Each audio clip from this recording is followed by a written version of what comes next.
لوگوں نے کہا کیا امیر المومنین غلام کی رسی پکڑ کے بھی آتے ہیں؟ کہا یہ ایمان والوں کا امیر ہے، اس نے عدل سے پوری دنیا کو بھر دیا ہے۔ حضرت عمر فاروق رضی اللہ تعالیٰ عنہ کو اس وقت جب یہ پکارا گیا امیر المومنین آپ کی عزت بلند ہو، آپ کی عزت بلند ہو، جیسے نعرے لگتے ہیں، آپ رونے لگ گئے، سارے لوگوں کو جمع کیا اور ایک اونچے ٹیلے پر کھڑے ہو گئے، کہا اے لوگوں آؤ میں اپنی حقیقت تمہیں آج بتا دیتا ہوں، مجھے آج تم لوگ اس حالت میں دیکھ رہے ہو، آؤ میں آج تمہیں اپنی حقیقت بتا دیتا ہوں۔ یہ اس وقت کی بات ہے جب عمر فاروق کی حکومت جانتے 36 لاکھ مربع کلومیٹر پر تھی، 36 لاکھ اسکوائر کلومیٹر پر تنہا مالک تھے آپ کا رعب و دبدبہ چلتا تھا، آپ کے احکام نافذ ہوتے تھے۔ 36 لاکھ اسکوائر کلومیٹر معمولی بات نہیں، کئی ملک اس کے اندر آتے تھے عرب کے۔ اس وقت حضرت امیر المومنین عمر ابن خطاب رو رہے ہیں اور لوگوں کو جمع کر کے کہتے ہیں سنو میری تاریخ، تم سننا چاہتے ہو میں بتاتا ہوں اپنے آپ کو۔ کہا کہ سنو میں وہی عمر ہوں خطاب کا بیٹا، میں وہی عمر ہوں خطاب کا بیٹا جس کو بچپن میں میرا باپ بکریاں چرانے کے لیے بھیجتا تھا اور میں 2 بکریاں صحیح سنبھال نہیں پاتا، اونٹ کہا بکریاں کہا کبھی ایک بکری ادھر چلی جاتی تھی، کبھی ایک بکری ادھر چلی جاتی تھی۔ بکریوں کو ہم نے بھی دیکھا ہے جلدی ہاتھ میں آتی نہیں، قربانی کے موقع پر بھاگ جاتے ہیں۔ حضرت عمر کہتے ہیں مجھ سے بکریاں نہیں سنبھلی جاتی تو میرے باپ خطاب مجھے اتنا مارتے تھے، کہا کہ میں نے دنیا میں میرے باپ سے زیادہ سخت دل آدمی کسی کو دیکھا ہی نہیں۔ خطاب بہت سخت دل، وہ لکڑیوں سے مارتے، ہر چیز سے مجھے مارتے تھے۔ خطاب حضرت عمر کو مارتے تھے، باپ بیٹے کو کیوں؟ بکریاں نہیں سنبھال پاتا، 2 بکریوں کو صحیح لائن میں نہیں لگا پاتا۔ حضرت عمر رونے لگے، اے لوگوں آج لاکھوں مسلمانوں کو عمر تنہا ہانک رہا ہے، یہ رسول اللہ کی برکت ہے۔ لاکھوں لوگوں کو تنہا وہ ہانک رہے ہیں، ایک راستے پر سب کو لے کر کے آئے ہیں۔ جانتے ایسے ہانک رہے تھے، ایسے ہانک رہے تھے، یہ ایسے نہیں کہ دلی میں بادشاہ بیٹھا ہوا ہے اور یہاں سب کچھ چل رہا ہے، کیونکہ بادشاہ کو کہاں خبر ہوتی ہے کیا ہو رہا ہے؟ نہیں، عمر فاروق کی عدالت ایسی نہیں تھی۔ بہت دور دراز علاقے میں ایک بار حضرت عمر سفر پر ہیں، گشت کر رہے ہیں، ایک گھر سے اندر سے آواز آ رہی ہے، ماں بیٹی 2 لوگ ہیں، ان کے گھر میں بکریاں ہوں گی، دودھ نچوڑا اور برتن میں رکھا۔ ماں کہتی ہے بیٹی سے کہ بیٹا تھوڑا سا پانی ملا دے، دودھ زیادہ ہو جائے گا اور بیچیں گے تو پیسہ آ جائے گا۔ دودھ میں پانی ملانے والے ہر زمانے میں رہے ہوں گے، تو لیٹر بڑھانے کے لیے ماں کہہ رہی تھی بیٹی سے، بیٹی کہنے لگی اماں تجھے معلوم نہیں دودھ میں پانی ملانے کی بات کر رہی ہے، جبکہ عمر کی حکومت ہے، آج عمر ابن خطاب کی خلافت کا زمانہ ہے اور تو یہ پانی دودھ میں ملانے کی بات کیسے کر رہی ہے؟ ماں ڈر گئی اور کہا نہیں نہیں پانی نہیں ملائیں گے، جبکہ رات کا وقت ہے، چھوٹا سا گھر ہے، غریبوں کا گھر، اور وہاں خوف ہے حضرت عمر کا کس چیز میں؟ پانی ملانے میں، دودھ میں پانی ملانے سے ان کا خوف تھا حضرت عمر کا۔ یہاں تو پتہ نہیں پورے بیرل ملا دیتے ہیں، اور سامنے وہ بھی حاکموں کے سامنے نیتا لوگ کھڑے ہو کر کے ملوا دیتے ہیں، آپ ملا لو ساری چیزیں۔ میرے عزیزو حضرت عمر کی یہ عدالت، ایسے ہانک رہے تھے آپ، تنہا ہانک رہے تھے۔ اور دوسرے دن حضرت عمر نے اس لڑکی کو بلوایا جس گھر سے یہ بات آ رہی تھی، طلب کیا، دیکھیں آپ نوازتے بھی ایسے ہی تھے، کہا کہ اس خاتون کو بلایا جائے، اس سے پوچھا کیا کل رات تمہاری ماں نے تجھے دودھ میں کچھ ملانے کے لیے کہا؟ وہ ڈر گئی، پھر اپنی اماں سے کہنے لگی کیا میں نہیں کہتی تھی کہ عمر کو سب معلوم ہو جاتا ہے، عمر کو سب معلوم ہو جائے گا۔ تو وہ خاتون سے حضرت عمر نے پوچھا کہ تو کس بات سے ڈر کر کے نہیں ملائی؟ کہا اللہ کا خوف تھا، اللہ کا ڈر تھا کہ ایسے عدالت کے زمانے میں بھی اگر میں برا کام کروں تو مولا کو کیا جواب دوں گی۔ حضرت عمر نے اپنے بیٹوں میں سے ایک بیٹے کو بلایا اور کہا مجھے یہ پسند ہے کہ میں اس کو اپنی بہو بنا لوں۔ اور اپنے ایک بیٹے کو حکم دیا نکاح کرنے کے لیے. نکاح کا معیار بھی یہ ہونا چاہیے, تقویٰ دیکھو اور گھروں میں لے آؤ بچیوں کو. یہ مت پوچھو کہ مہندی نکالنا آتا ہے کہ نہیں, اس کو کپڑے سینا آتا ہے کہ نہیں. اور پھر تو لڑکیوں کے متعلق اب تو یہ پوچھتے ہیں نوکری کرتی ہے کہ نہیں, کتنا پڑھی ہے, گریجویٹ ہے, نوکری کرتی ہے کہ نہیں. بہت سارے نوکری پیشہ عورتوں کو تلاش کر رہا ہو. کیوں؟ گھر میں بیٹھ کر کے ان کا کھانے کے لیے. خاتون جا کر کے کما کر کے لائے گی اور یہ میاں صاحب روٹی توڑیں گے گھر میں. عورتوں کو لانے کے لیے بھی تقویٰ کا معیار رکھو کہ جس کے اخلاق سب سے اچھے ہوں گے وہ تمہارے گھر کی آبادی کا سبب بنے گی. اور صرف مال, صرف خوبصورتی, یہی تمام چیزیں دیکھو. حضور پاک صلی اللہ علیہ وسلم نے فرمایا بھی ہے کہ ان قریب اللہ اسے فتنے میں مبتلا کرے گا. ہاں ضرور تم اچھا خاندان دیکھو, خوبصورتی بھی دیکھو, لیکن ساتھ میں اس کو اخلاق ضرور دیکھو کہ دینداری کتنی ہے, تبھی وہ تمہاری عزت کرنا بھی جانے گی. بہرحال یہ الگ مسئلہ ہے. حضرت عمر فاروق رضی اللہ تعالیٰ عنہ کی اس بات پر میں عرض کر رہا ہوں کہ وہ تنہا ایسے ہانکتے تھے کہ گھروں کے اندر موجود لوگ بھی ایک راستے پر چل رہے تھے. اور وہ حضرت عمر نے کیا کہا کہ اے لوگوں, میں خطاب کا وہی بیٹا ہوں جو 2 بکریاں ایک لائن میں نہیں لگا سکتا تھا, آج لاکھوں مسلمانوں کو ایک راستے پر لا کر کھڑا کیا ہوں. یہ برکت ہے رسول اللہ کی, یہ میرے آقا صلی اللہ علیہ وسلم سے وابستہ ہونے کی. رسول کریم صلی اللہ تعالیٰ علیہ وسلم سے جب وابستہ ہو گئے تو اللہ تعالیٰ نے ان کی قوت اور ان کی عزت, ان کی جاہ و حشمت کو بھی بڑھایا. اور اللہ نے ان کی زندگی کے ایسے نقوش اب بھی رکھے ہیں کہ عمر کا زمانہ ختم ہو کر کے 14 صدیاں ہو رہی ہیں, لیکن نام آج بھی ختم نہیں ہوا. یہ تو ہم واقعات بیان کر رہے ہیں نا. اگر میں سیاست کے معاملات پر گفتگو کروں, پوری دنیا کو سیاست کا مزاج حضرت عمر نے دیا ہے, پارلیمنٹ بنایا ہے. سب سے پہلے راستے بنانے کا کام حضرت عمر نے کیا ہے. یہ جو ہائی وے روڈ بن رہے ہیں, حضرت عمر نے یہ مثال قائم کی. اس سے پہلے تو جنگلوں سے لوگ گزرتے تھے, پہاڑوں سے گزرتے تھے, سب کے گزرنے کا ایک راستہ نہیں ہوتا تھا. لوگ چاند دیکھ کر کے چلتے تھے, ستارے دیکھ کر چلتے تھے, کہ جس کو جیسا سمجھ میں آیا وہ راستہ لے لیتا تھا. حضرت عمر نے باضابطہ روڈ بنائے اور پھر لے آؤٹ بنانے کا سسٹم. سب سے پہلے یہ جو ڈیولپمنٹ کا سسٹم ہے, پلاٹ لے کر کے گھر بنانا, کوفہ اور بصرہ حضرت عمر نے بنائے. سیدنا عمر فاروق رضی اللہ تعالیٰ عنہ نے سوسائٹی بنانے کا کام سب سے پہلے فرمایا. ہجرت کی تاریخ سب سے پہلے حضرت عمر نے لکھی ہے. آج 1441 ہجری میں ہم چل رہے ہیں. محرم کی کتنی ہو, اب یہ ہجری کتنی چل رہی ہے؟ 1441.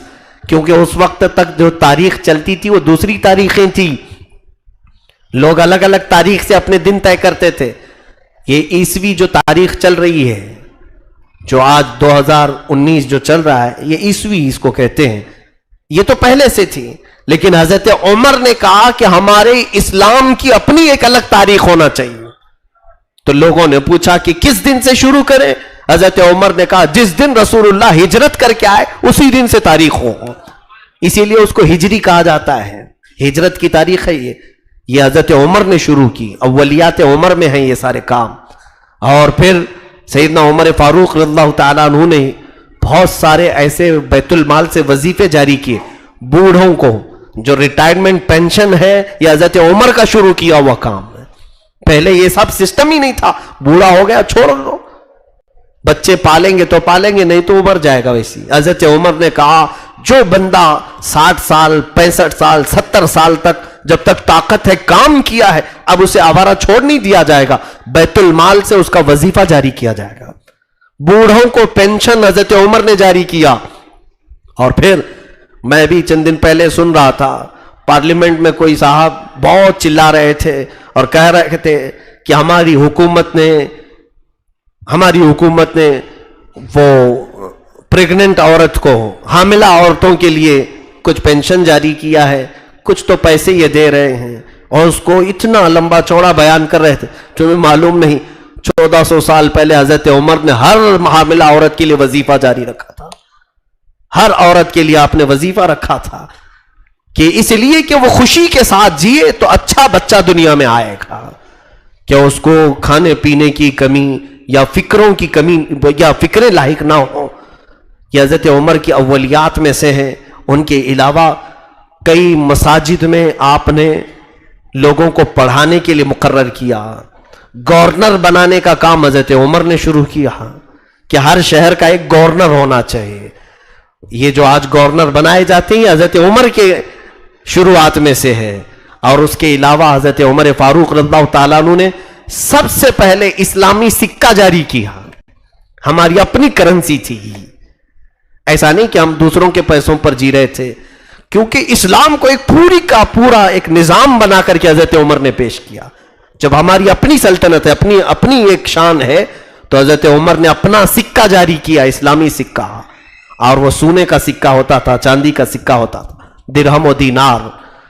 اور اس پر جو آپ نے نقش ثبت کیا تھا, تو بعض روایات میں ہے کہ حضور پاک صلی اللہ علیہ وسلم کا نام مبارک آپ نے لکھا تھا, اور یہ سکے چلا ہے. میرے عزیزوں, یہاں سکوں کی بات آئی ہے تو میں کہتا ہوں کہ اسلام نے کرنسی کا جو معیار دیا ہے وہ ویلیوبل کرنسی تھی, یعنی سونے کے سکے اور چاندی کے سکے. اور دنیا نے آج تمہارے سے سب چھین لیا, کاغذ کے نوٹ پکڑا دیے, لال پیلے ہرے نیلے نوٹ آ گئے. ان کی اپنی کیا ویلیو ہے؟ جس دن رات کے 9 بجے صاحب کہہ دیں بند ہو گئی تو یہ نوٹ کچرے کے باؤ میں بھی نہیں جائے گی. آپ بدل لو جلدی سے, نہیں تو یہ کچرا ہو جائے گی. اس کی اپنی ویلیو نہیں. لیکن اسلام کا مزاج یہ ہے کہ جو کرنسی دی گئی تھی وہ سونے کے تھے اور چاندی کے تھے. اگر کوئی بادشاہ بدل بھی جاتا, سکہ میلٹ کرو, وہ سونے کی اپنی اصلی قیمت پر آ جائے گا. چاندی کو میلٹ کرو, اب چاندی کی اپنی قیمت ہے کہ نہیں ہے.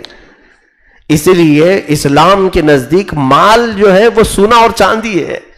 آج ہم نوٹوں میں جی رہے ہیں, اور یاد رکھنا اب عنقریب قحط سالی کا دور آنے والا ہے.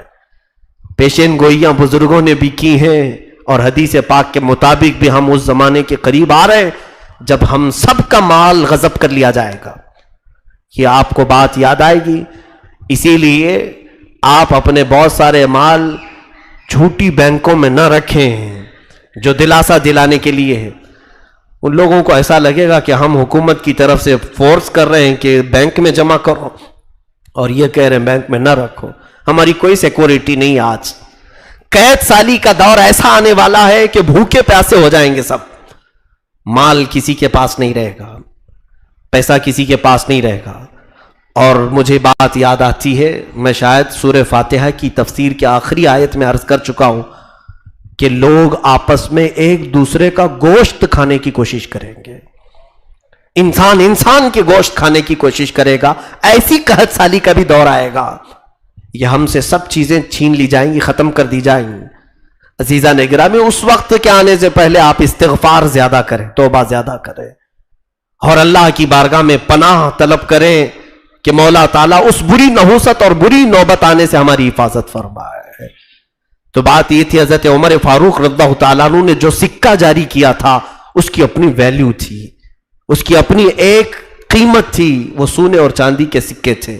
روڈ آپ نے بنائے, بیت المال محفوظ کیا, اور مسلمانوں میں گورنر مقرر کیے, اور اس کے علاوہ باضابطہ لوگوں کی تنخواہیں بنائی, بوڑھوں کا پینشن جاری کیا, حاملاؤں کو وظیفہ جاری کیا. بہت سارے کام کرنے والوں کو ان کے ہنر اور ان کے فن کو دیکھ کر حکومت کی طرف سے انہیں کام دیا گیا. گورنمنٹ جاب جو ملتی ہے آج, یہ پہلے اس طرح کا سسٹم نہیں تھا. گورنمنٹ جاب دینے کا یہ بھی حضرت عمر کا شروع کیا ہوا کام ہے. لوگوں کو اختیار تھا اپنے اپنے کام کرو, لیکن حضرت عمر نے کہا جس کے پاس جو فن ہے وہ دکھائے, اور اسے بیت المال سے, حکومت کی طرف سے الگ سے وظیفہ دیا جائے گا. سیدنا عمر ابن خطاب رضی اللہ تعالیٰ عنہ نے پھر قوانین بنائے, پورا صحیفہ بنایا, اور سارے گورنروں کو لکھ کر کے بھیجا کہ انہی قوانین کے مطابق عمل کرے. اور وہ قوانین آج پوری دنیا کے پارلیمنٹوں میں کہیں پر بھی آپ جائیں, کسی بھی ملک میں, میں ڈھونڈ کر کے نکال کے دکھاؤں گا کہ فلاں فلاں فلاں ایکٹ جو ہے یہ حضرت عمر کے بنائے ہوئے ہیں, حضرت عمر ابن خطاب رضی اللہ تعالیٰ عنہ کے دیے ہوئے ہیں. پوری دنیا کی بات کر رہا ہوں, چاہے وہ امریکہ ہو, یورپ ہو, رشیا ہو, انگلینڈ ہو, ان کے پاس بھی جو قوانین آج موجود ہیں ان کی کئی شقیں ہم بتائیں گے کہ جس طرح سے دفع یا قلم جو قوانین بنے ہیں، ایکٹ بنے ہیں، یہ حضرت عمر کی بہت ساری تعلیمات سے اخذ کیے ہوئے ہیں۔ سیدنا عمر فاروق کے اتنے بڑے کام اندازہ کرو، پھر حاصل یہ نکلتا ہے کہ وہ عمر تنہا صرف ایک صحابی بن کر مدینے نہیں چلائے، بلکہ 14 صدیوں بعد بھی آج پوری دنیا ان کی تعلیمات سے روشناس ہے، ان کی تعلیمات سے فیض پا رہی ہے۔ آپ نے پوری دنیا کو جینے کا ڈھنگ دیا ہے، جینے کا سلیقہ سکھایا ہے۔ حضرت عمر فاروق رضی اللہ تعالیٰ عنہ نے رسول کریم صلی اللہ تعالیٰ علیہ وسلم کی محبت سے ہم سب کو جوڑا ہے۔ اس کے علاوہ ان کے سیاسی جو معاملات ہیں وہ اپنے الگ ہیں، کہ آپ نے سیاست میں یا خلافت میں جو امور انجام دیے وہ اپنی ایک الگ گفتگو ہے، الگ ٹاپک ہے، لیکن اتنے ہی پر میں اکتفا کروں گا۔ کل میری گفتگو کا خلاصہ، لب لباب، حاصل کلام یہ ہے، ان کے جو ہم غلام تھے تو خلق کے پیشوا رہے، ان سے پھرے جہاں پھرا، پھر آئی کمی وقار میں۔ رسول کریم صلی اللہ علیہ وسلم کے ہو جاؤ عزت تمہاری ہے، اور ان سے پھر جاؤ تو پھر ذلت تمہاری ہے۔ آج ٹھوکروں پر اسی بنیاد پر ہے کہ رسول کریم صلی اللہ علیہ وسلم کی تعلیمات سے دور ہوں۔ آپ حضرت عمر فاروق رضی اللہ تعالیٰ عنہ کے رعب و دبدبے کو سنتے ہیں، اتنی بات نہیں، یہ دنیا کی بات ہوئی، یہ دنیا کی بات ہوئی۔ قیصر و کسریٰ کانپ رہے ہیں، مکہ والے کانپ رہے ہیں، مدینے والے ڈر رہے ہیں، منافقین خوف کھا رہے ہیں، شیطان ڈر رہا ہے، یہ سب واقعات سنے۔ ایک اور آخری بات میں سنا کر کے جاتا ہوں۔ رسول کریم صلی اللہ علیہ وسلم مجلس پاک میں بیٹھے ہیں اور منکر نکیر کا ذکر چل رہا تھا، قبر میں آنے والے فرشتوں کا ذکر چل رہا تھا۔ حضور فرماتے ہیں کہ تمہارے پاس آئیں گے کہ عینانی ازرقانی، حضور نے فرمایا دو نیلی آنکھوں والے، اور ایک حدیث میں اسودانی، بہت کالی کالی آنکھ، کالے کالے چہرے والے۔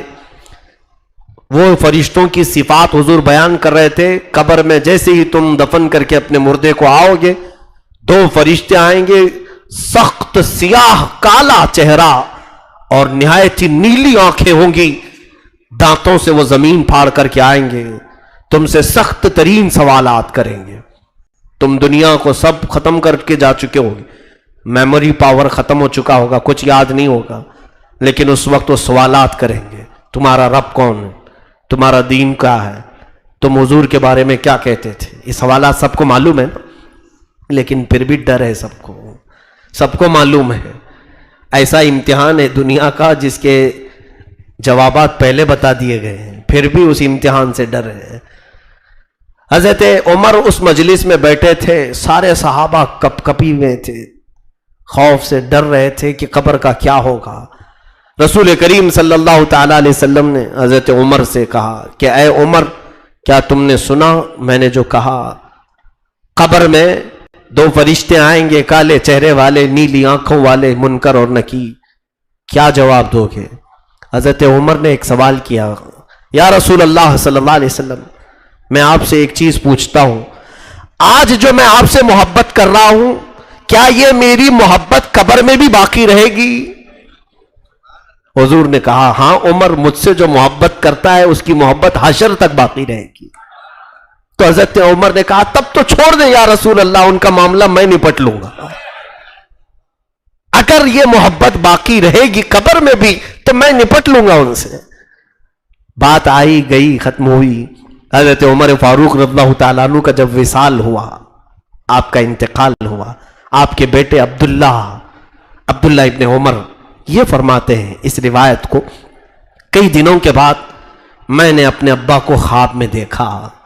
حضرت عمر کو انہوں نے خواب میں دیکھا، کہا کہ کیسا معاملہ ہوا آپ کے ساتھ؟ کہا اللہ نے بڑی عزت بخشی ہے، رسول کے قدموں میں جو سویا ہوں۔ کہا آپ نے کہا تھا کہ میں منکر نکیر کو دیکھ لوں گا، کیا وہ فرشتے آئے تھے قبر میں؟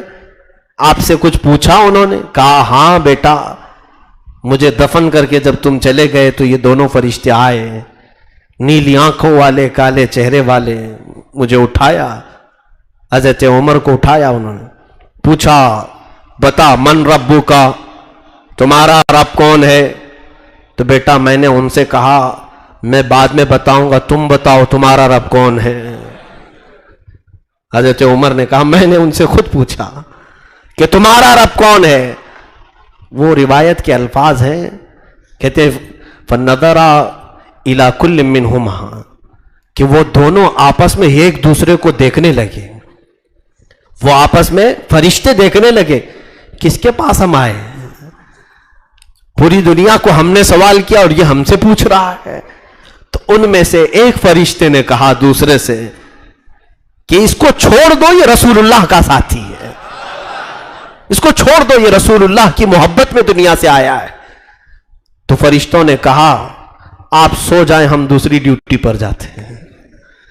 یہ روایت ہے، اللہ رب العزت نے حضرت عمر کو وہ مقام دیا تھا، دنیا میں جب تھے تب بھی اسی شان کے ساتھ تھے اور قبر میں بھی اسی شان کے ساتھ تھے، حتیٰ کہ 60 ہجری حضور کی وفات کے 50 سال کے بعد مدینے میں سیلاب آیا تھا، پانی بہت بھر گیا تھا، تو حضور صلی اللہ علیہ وسلم کے اس حجرے میں بھی پانی آیا جس میں یہ تینوں حضرات دفن ہیں۔ حضور کے حجرے میں پہلے حضور دفن ہوئے، پھر حضرت ابو بکر، پھر حضرت عمر، 3 لوگ دفن ہیں اس حجرے میں۔ اس حجرے میں بھی پانی آیا تو قبریں کھل گئی تھی، اس میں سے ایک قبر کھل گئی، پیر ظاہر ہو گیا، مدینے والے سب جمع ہو گئے۔ 60 ہجری کی بات ہے کہ رسول اللہ صلی اللہ علیہ وسلم کا پیر ظاہر ہو گیا، پیر ظاہر ہو گیا۔ وہ لوگ یہ روایت سنیں جو کہتے ہیں رسول مر کر مٹی میں مل گئے، معاذ اللہ رب العالمین۔ ظالموں، نادانوں، کون سا عقیدہ رکھتے ہو؟ مدینے والوں کا عقیدہ تو دیکھو، سب جمع ہو گئے، حضور کا قدم ظاہر ہو گئے دیکھنے کے لیے۔ اس میں ایک تابعی تھے عروہ بن زبیر رضی اللہ تعالیٰ عنہ، وہ آئے، کہا ہٹو ہم بھی تو زیارت کریں۔ جب وہ قدم ظاہر تھا دیکھا، کہا واللہ ان ھذا لقدم عمر ما قدم رسول اللہ صلی اللہ علیہ وسلم، قسم خدا کی یہ رسول اللہ کا قدم نہیں ہے، میں جانتا ہوں یہ عمر بن خطاب کا قدم ہے، یہ حضور کا قدم ظاہر نہیں ہوا لوگوں، یہ عمر بن خطاب کا قدم ہے۔ اللہ اکبر، ان کے غلاموں کا قدم کا حال یہ ہے، آقا کا حال کیا ہوگا؟ رسول کریم صلی اللہ علیہ وسلم اپنی قبر اطہر میں ضرور زندہ ہیں، جو عقیدہ ہمارے امام نے ہمیں دیا، تو زندہ ہے واللہ، تو زندہ ہے واللہ، میری چشم عالم سے چھپ جانے والے رسول کریم صلی اللہ تعالی علیہ وسلم کے یہ غلام 60 ہجری میں قبر کھلتی ہے تو پیر ویسے کا ویسا ظاہر تھا۔ تو کہنا یہی ہے کہ وہ عمر رضی اللہ تعالیٰ عنہ جیے تو بڑی شان سے جیا، اور پھر جب وفات پائی اسی شان کے ساتھ۔ اور ہمارا آج بھی عقیدہ یہ ہے کہ اللہ تعالیٰ آج بھی ان کو قبر میں اسی طرح زندہ رکھا ہے، اس لیے کہ جنہوں نے نبی کے دین کو زندہ کرنے کے لیے کوششیں کی، مولا ان کو قبر میں زندہ رکھتا ہے۔ آج تم بھی اٹھو اگر مصطفیٰ کے دین کے حمایت کے لیے، یقیناً تمہاری قبروں میں بھی مولا تمہیں زندہ رکھے گا، محفلوں میں تمہارے نام زندہ رہیں گے، ابدالآباد تک، قیامت آنے تک تمہارے ناموں کا چرچا ہوتا رہے گا۔ عزیزان گرامی، یہ جو کچھ بھی کہا تھا بارگاہ عمر میں، بارگاہ فاروق میں، چھوٹا سا ایک نذرانہ تھا، ایک چھوٹا سا تحفہ تھا۔ مولا ان کی عزت اور ان کے مقام کو بہت بلند کیا ہے۔ رب قدیر اس عمر ابن خطاب کا صدقہ ہم سب کو عطا فرمائے۔ آج کی ہماری اس مجلس پاک میں مولا عمر ابن خطاب کی عدالت کا چند نمونہ ہمیں بھی عطا فرمائے، ان کی شجاعت، ان کی جواں مردی، ان کی بہادری، ان کے تمام قوت شجاعت اللہ تعالی ہم سب کے جوانوں میں بھی عطا فرمائے۔ رسول کریم صلی اللہ تعالی علیہ وسلم کے اس عظیم جانثار صحابی عمر ابن خطاب رضی اللہ تعالیٰ عنہ کی حیا، عدالت اور اسلام کے لیے مر مٹنے کے جذبے ہمیں عطا فرمائے۔ اے کریم خدا ارحم الراحمین، مولا آج امت مرحومہ پھر سے کسی عمر کے انتظار میں ہے، مولا ہمیں وہ عمر جیسا کوئی ایک قائد عطا فرما جو کفار و مشرکین کو کیفر کردار تک پہنچائے، اسلام و سنیت کا بول بالا کر دے۔ اے کریم خدا ارحم الراحمین، کفر و شرک کا منہ کالا کر دے۔ ارحم الراحمین، برا چاہنے والوں کے برے منصوبوں کو تو خاک میں ملا دے۔ ہم سب کی ان محفلوں کو سدا تو قائم رکھ، جتنے سن رہے ہیں، جتنے حاضر ہیں، جتنی سامعات ہیں، عورتیں، بچے، بوڑھے، سب کو مولا اس محفل کی برکتیں نصیب فرما۔ وصلی اللہ تعالی علی خیر خلق محمد وآلہ واصحابہ اجمعین، وآخر دعوانا الحمدللہ۔